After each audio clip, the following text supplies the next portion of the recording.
4 जून 2024 18वीं लोकसभा के चुनाव परिणाम और इन परिणामों ने कुछ इस तरीके की राजनीतिक पटकथा लिखी जिसमें भारतीय जनता पार्टी सत्ता से मोहताज दिखाई देने लगी। आखिरकार 272 का जादुई आंकड़ा पार करने के लिए भारतीय जनता पार्टी को कड़ी मशक्कत करनी पड़ी।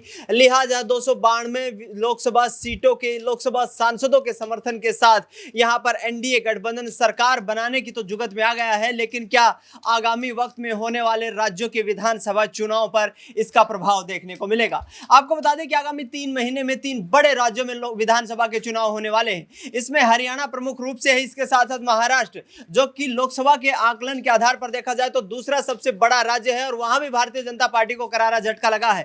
इसके साथ साथ झारखंड में भी विधानसभा के चुनाव होने वाले हैं। तो क्या हरियाणा की सियासत सबसे अधिक इस चुनाव परिणाम के आधार पर प्रभावित होगी? क्योंकि जिस तरीके से भारतीय जनता पार्टी को 5 सीटों पर झटका लगा है और कांग्रेस पार्टी ने शानदार कमबैक करते हुए 5 सीटें जीत ली है, तो क्या हरियाणा के किले को यहां पर कांग्रेस के द्वारा फतेह कर लिया गया है? न्यूज रूम में इस वक्त मेरी मौजूदगी है, तमाम सहयोगियों से जानने की कोशिश करेंगे कि हरियाणा की राजनीति पर इन लोकसभा चुनाव के परिणामों का क्या असर रहने वाला है। अक्षय मेरे साथ मौजूद हैं।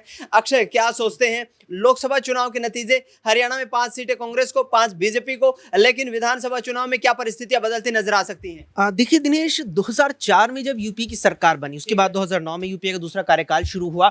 वो जो 10 साल थे उसमें लोगों में एक बड़ा तबका था, भारत की जनता में या कहें भारत के उत्तर भारत के मतदाताओं में एक बड़ा तबका था जो यूपीए कांग्रेस के खिलाफ था। और वो सबसे बड़ा हथियार बीजेपी के लिए कांग्रेस के खिलाफ 2014 में बना और वही कहीं ना कहीं 2019 में बना। यही कारण था कि हरियाणा की 8 सीटें 2014 में भाजपा जीतने में कामयाब रही और 10 सीटें 2019 में जीतने में कामयाब रही। लेकिन जो यूपी के 2004 से 14 तक के 10 साल में उसके खिलाफ माहौल बना, वैसे ही माहौल 14 से 24 तक नरेंद्र मोदी की इस बीजेपी के खिलाफ बन चुका था और इसका अंदाजा अब नहीं, बहुत पहले ही लगाया जा चुका था। आप यहां पर गौर करेंगे तो जिस प्रकार से राष्ट्रीय स्तर पर तमाम एग्जिट पोलों ने 400 तक आंकड़े यहां पर दिखाए एनडीए को, उसमें एसपीएन 9 न्यूज का एग्जिट पोल था जो एनडीए और इंडिया के बीच कड़ी टक्कर दिखा रहा था। जबकि जो यहां एग्जिट पोल यहां राष्ट्रीय स्तर पर बीजेपी को, एनडीए गठबंधन को 400 पार करते हुए दिखा रहे थे, वो एग्जिट पोल भी हरियाणा में बीजेपी को नुकसान दिखा रहे थे। और इस बात को कहीं ना कहीं बीजेपी आलाकमान भी जानता था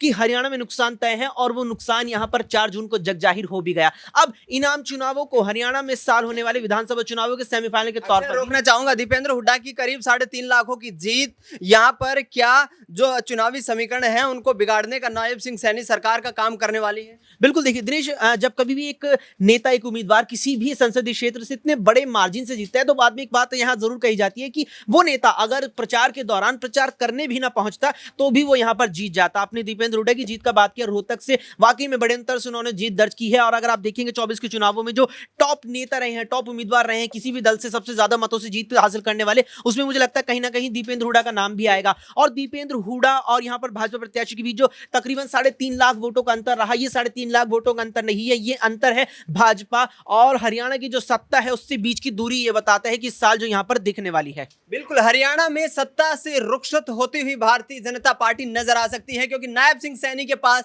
करनाल विधानसभा सीट से चुनाव जीत दर्ज करने के बाद भी अभी तक यहां पर जो है विधायकों का उतना संख्या बल मौजूद नहीं है जिसके आधार पर वो हरियाणा में सरकार चलाते हुए नजर आए। नाजमीन मेरे साथ मौजूद है। नाजमीन, लोकसभा चुनाव के परिणाम को किस तरीके से देखती है हरियाणा विधानसभा के चुनाव को लेकर के, क्योंकि यहां पर कांग्रेस पार्टी ने जबरदस्त कमबैक किया है?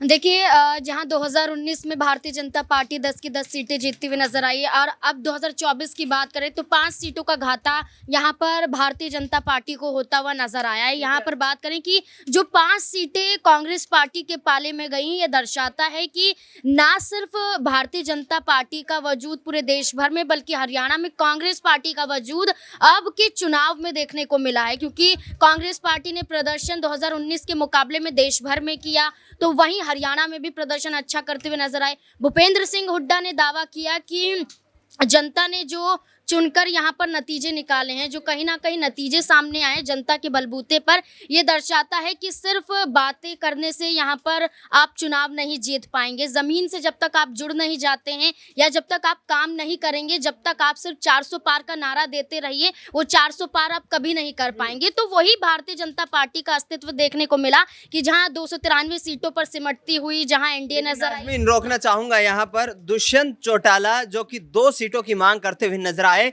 इस लोकसभा चुनाव में हालत इतनी खराब हुई कि हरियाणा में 10 विधायक होने के बावजूद भी दुष्यंत सिंह चौटाला की पार्टी को अच्छा खासा यहां से डैमेज हुआ, नुकसान हुआ। तो दुष्यंत चौटाला क्या अब भी उस किंग मेकर की भूमिका में दिखाई दे रहे हैं आपको विधानसभा चुनाव में, या फिर यहां पर बीजेपी और कांग्रेस के बीच ही जो है मुख्य टक्कर देखने को मिल सकती है? देखिए, अगर जननायक जनता पार्टी की बात करें, दुष्यंत चौटाला की बात करें, अगर भारतीय जनता पार्टी से 2 सीटों की मांग करते हुए नजर आ रहे थे, 2 सीटें नहीं मिली, तो आप देखिए कि 5 सीटें गंवाती हुई भारतीय जनता पार्टी नजर आई है। यानी कि बहुत बड़ा अंतर हरियाणा में देखने को मिला है। और वहीं विधानसभा चुनाव से पहले खुद जननायक जनता पार्टी ये कहती हुई नजर आई है कि वो अपना समर्थन कांग्रेस पार्टी को देने के लिए तैयार है। जहां 10 विधायकों के साथ जेजेपी नजर आती है, कांग्रेस 30 विधायकों के साथ नजर आती है, 3 निर्दलीय विधायक समर्थन देते हैं, तो वहीं और भी कई ऐसे विधायकों की बात की जा रही है जो कांग्रेस पार्टी को अपना समर्थन देते हुए नजर आ सकते हैं। यानी कि कांग्रेस पार्टी का जो अस्तित्व है, या कहें कि कांग्रेस पार्टी अभी हरियाणा में मजबूत स्थिति में नजर आ रही है। वो चाहे तो अगर फ्लोर टेस्ट होता हुआ नजर आए तो वो बहुमत कहीं ना कहीं साबित करते हुए भी दिखाई दे सकते हैं। लेकिन भारतीय जनता पार्टी अभी 42 विधायकों के साथ है, 44 विधायकों का बहुमत है 87 विधानसभा सीटों के अनुसार। तो वहीं अब ये देखना होगा कि क्या विधानसभा चुनाव होने से पहले कई और विधायक भारतीय जनता पार्टी से जाते हुए नजर आते हैं या फिर नहीं। बिल्कुल दर्शकों, आपको दुरुस्त कर दें यहाँ पर जानकारी, नायब सिंह सैनी ने करनाल से विधानसभा का चुनाव लड़ा, नतीजतन उन्होंने चुनाव जीतकर हरियाणा में एक विधायक भारतीय जनता पार्टी के खेमे में और बढ़ा दिया है और ये संख्या 43 पहुंच चुकी है। शालिनी मेरे साथ मौजूद है। शालिनी, आखिरकार 43 विधायक, कहीं ना कहीं समर्थन से अब भी कम है ये संख्या बल, क्या यहाँ पर भारतीय जनता पार्टी जो है बहुमत परीक्षण के वक्त पर अभी भी फंसती हुई नजर आ सकती है? बिल्कुल दिनेश, ये कहा जा सकता है कि जिस प्रकार से इस लोकसभा चुनाव में कांग्रेस ने 5 सीटों पर अपनी पकड़ बनाई है, तो ऐसे में ये बिल्कुल कहा जा सकता है कि विधानसभा चुनाव में अब कहीं ना कहीं बीजेपी को बड़ा नुकसान होता दिख सकता है। क्योंकि अगर हरियाणा की सियासत में नजर डालें तो इस बार ये देखा गया कि हरियाणा में जो निर्दलीय विधायक थे उन्होंने कहीं ना कहीं यहाँ पर खेल बिगाड़ता हुआ देखा गया है। ऐसे में निर्दलीय विधायक जो है वो कांग्रेस को समर्थन दे देते हैं, बीजेपी से समर्थन वापस ले लेते हैं। तो ये कहा जा सकता है कि यहाँ पर बीजेपी का जो खेल है वो कांग्रेस बिगाड़ सकती है। और जहां कहा जा रहा था कि कांग्रेस हरियाणा की सत्ता से बाहर हो चुकी है, तो एक बार फिर से कांग्रेस ने हरियाणा में अपनी जो मौजूदगी है वो काफी अच्छे से साबित करके दिखा दी है। ठीक है, कांग्रेस पार्टी ने अपनी मौजूदगी अच्छे से साबित करके दिखा दी है। तमाम सहयोगियों का ये कहना है कि हरियाणा में विधानसभा चुनाव ही नहीं बल्कि लोकसभा चुनाव के तमाम जो नतीजे सामने आए हैं वो कहीं ना कहीं आगामी रूपरेखा को तैयार करते हुए नजर आएंगे। दीपेंद्र सिंह हुड्डा ने बड़ी जीत हासिल की है और इसके साथ साथ ये भी कह दिया है कि आगामी वक्त में हम हरियाणा में नायब सिंह सैनी की सरकार के खिलाफ फ्लोर टेस्ट लेकर के आएंगे, बशर्ते नायब सिंह सैनी ने खुद चुनाव जीता है और इस आधार पर भी विधायकों का समर्थन जो होना चाहिए बहुमत परीक्षण के वक्त पर वो संख्या बल मौजूद होता हुआ नजर नहीं आ रहा है। आगामी 3 महीने में हरियाणा में विधानसभा के चुनाव होने हैं। कांग्रेस पार्टी ने जबरदस्त कमबैक करते हुए 5 सीटों पर जीत दर्ज की है। ऐसे में देखा जाए तो हरियाणा की सियासी फिजाएं अब किस तरीके से बदलती हुई नजर आएंगी। क्या दीपेंद्र सिंह हुड्डा वो किंग मेकर होंगे, या क्या दीपेंद्र सिंह हुड्डा कांग्रेस पार्टी की तरफ से वो चेहरा होंगे जो कि हरियाणा की राजनीति में एक बार फिर से कांग्रेस पार्टी की वापसी करवाते नजर आएंगे? और हरियाणा में जिस तरीके के सियासी समीकरण बन रहे हैं, क्या आगामी वक्त भारतीय जनता पार्टी के लिए मुश्किलों भरा रहने वाला है? फिलहाल न्यूज़ रूम से इस खास कार्यक्रम में इतना ही। देश दुनिया की तमाम बड़ी खबरों के लिए आप देखते रहिए SPN 9 न्यूज।